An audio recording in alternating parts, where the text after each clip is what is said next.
Hey everybody, it's Batjack JW coming to you. Yeah, so here we are on the radio show channel, and we got our coffee and everything. Hopefully, you guys got your coffee too, or maybe it's a little too past morning for some of you. Maybe you're listening in the morning, in the afternoon, or maybe at night, or how about in the very, very early mornings?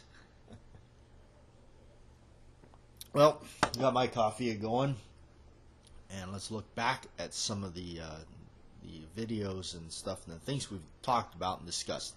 The last one I did here was a chat box, which we were talking about. It was basically the audio clip from the video I posted on the other channel about uh, the Cimarron single action that I have that I've done the finish on and everything, and then of course made my own grips to it. And that gun is kind of like, and I think it was actually Santee from the Ghost Riders that said to me, it was a really good point. So it's kind of that Cimarron has almost in a sense become the mascot of the channel. It has been seen around the channel and talked about on the channel a lot, and really is kind of one of my favorite revolvers in a sense. So as far as the single action goes, it really is a neat revolver. Although it's kind of interesting, I don't even recall the last time I actually shot uh, live ammo out of it. It has been used so much in using it for blanks or shooting wax at some fast draw matches and stuff. Mainly, that's all it's been ever used for, or just as a stand-in prop, or just in a film that, well, like a kind of a somewhat motion picture in the kind of almost in the big leagues. A John Doe Western Tale by the Riffle Brothers. It was featured in their movie, their short film. So that's kind of cool.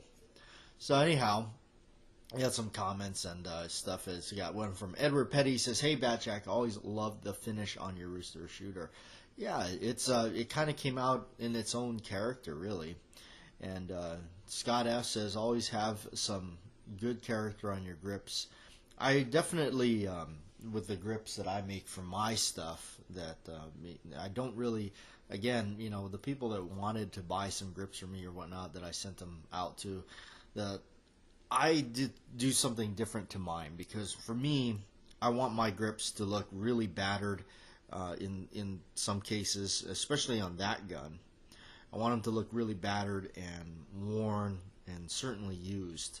So that's kind of the look that I get from them. So I like the ones that are on the Cimarron right now.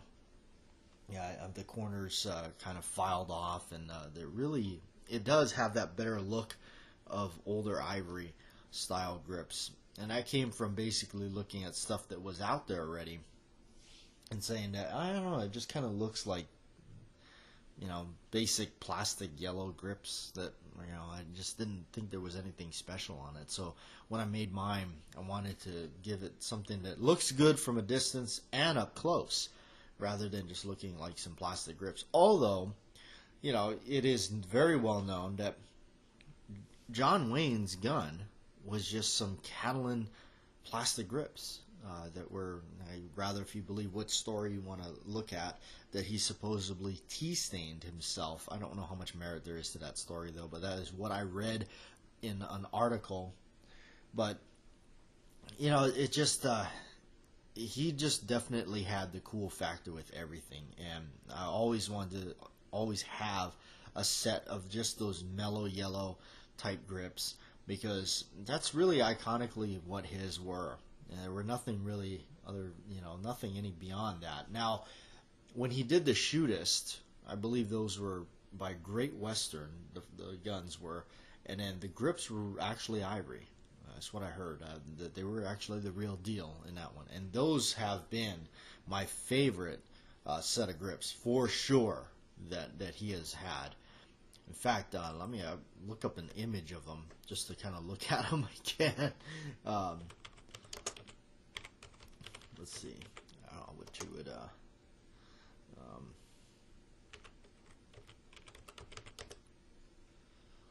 Let's see if they have an image of him. Yeah, here's an image of him handing, I believe it was Clint Howard, or one of them, the other main cast there.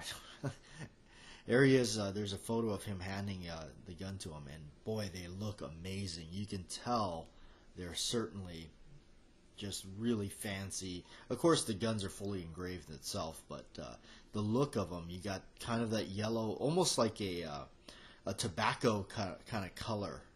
Really, really nice, and somewhat not as like, I guess I don't know how you put it. Not so much of a solid looking color, almost translucent in a sense. But that's just what you see in the film. Some screenshots and whatnot. Really cool in some scenes. And now each panel on each side is different. Just from what I understand, they're different, which is really neat. Really cool. And of course, you see a lot of other. Photos of other grips and stuff, and ones you can buy, and they're not bad. I mean, they basically cover and look just like what you would think of the other films, where they're just kind of yellow, which is fine. It's perfectly fine. It's kind of neat. You see the photos and videos from the actual NRA museum. They will show you the ones that were used in the movies. I've seen ones like the ones that were used in Real Lobo. Really interesting. They have one of those, and it really is. And over the years, I think the grips have got a lot more darker than they originally were from way back. So that's kind of cool. But yeah, so let's see. And we've been doing some movie stuff where I chatted about some movies. We did the Pink Cadillac movie with Clint Eastwood, 1989. Of course, one of my favorites of all time, Taxi Driver, and then the recent movie Dragged Across Concrete, which interesting movie. I'm a Mel Gibson fan, so I really like him.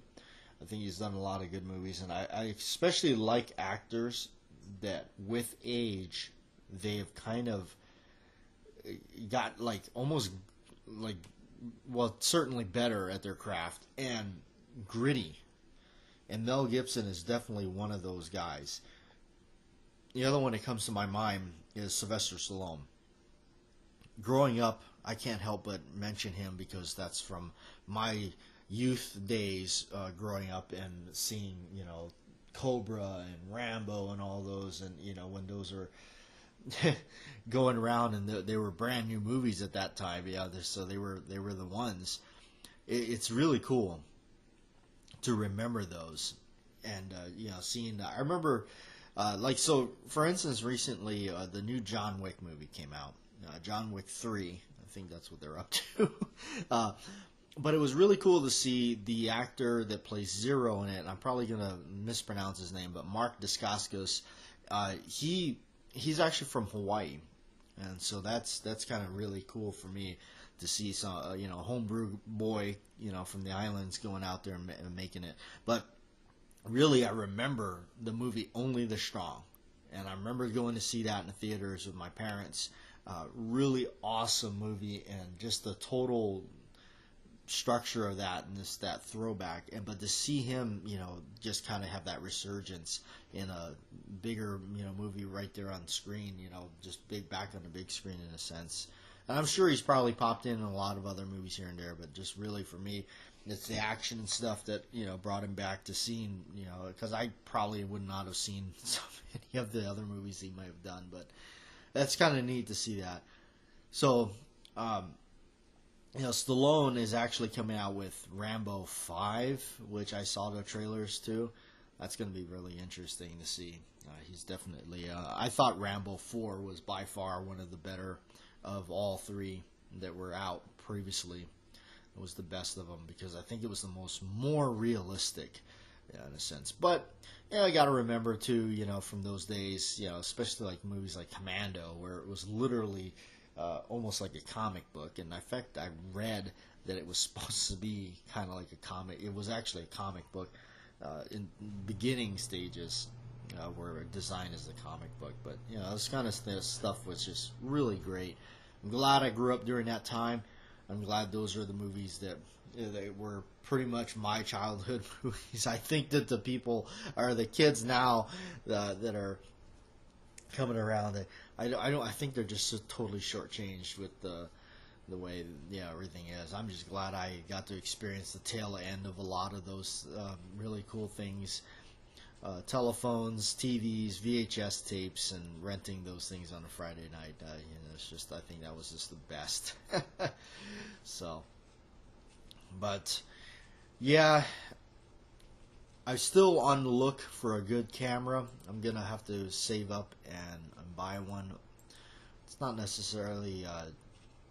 I've been looking. I've invested in one that was on the more lesser expensive wise within the $200 range, and I was not happy with it. It does not work, so I'm not really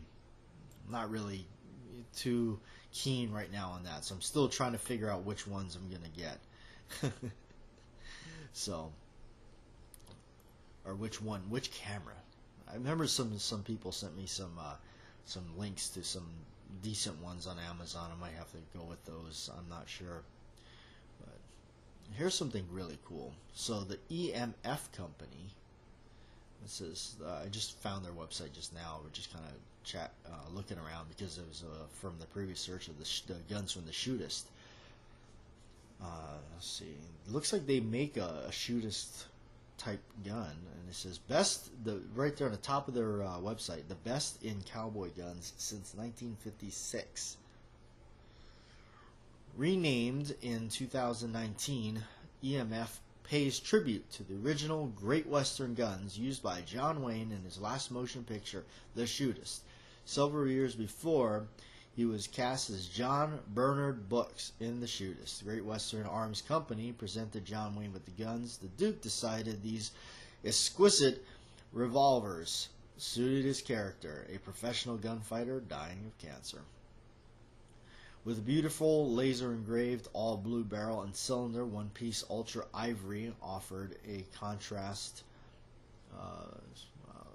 engraving. Let's see the darn thing. Okay, here we go. Of course, we're going to look at the one in 45 Colts. Wow, pretty nice, pretty nice. From the photos that I see, the grips are just white. They're not aged like it would have been in the movie. So right there, that's a big killer for me, because I would have wanted the grips to be aged. Maybe you can get them and stain them, and they'll probably look a little bit better. But basically, yeah, I'm seeing it. It's just an all engraved pistol, really fancy. Looking with a retail price of $690. So, and that's just from their site. Wonder if anybody's got any reviews on it. Let's see. With a beautiful laser engraved all blue cylinder, the Shootist vary in coloration from a stark white to an off white. They're saying the grips vary in color. I probably could take it and put some leather dye on it and age them up a little bit more.